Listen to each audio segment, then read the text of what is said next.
करती हूँ, मौका देकर खदीजा बाजी से बात करती हूँ, लेकिन पहले मुझे ये शहर का मामला ख़त्म करवाने दो।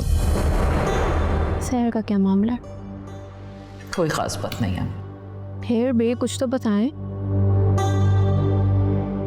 भाई किसी टाइम पर खदीजा बाजी चाहती थी कि शहर उनकी बहू बने, बस यही बात है। रियली?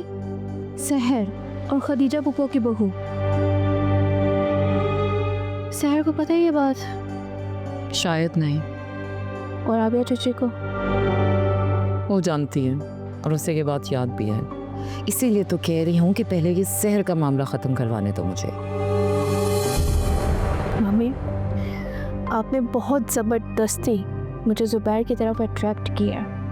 अब आप मुझे इस सबसे पीछे हटने का मत कहिएगा, क्योंकि मैं नहीं हटने वाली। मैं तुम्हें बिल्कुल ऐसा कुछ नहीं कह रही हूँ, बस मुझे ये मामला हैंडल करने दें। सही है।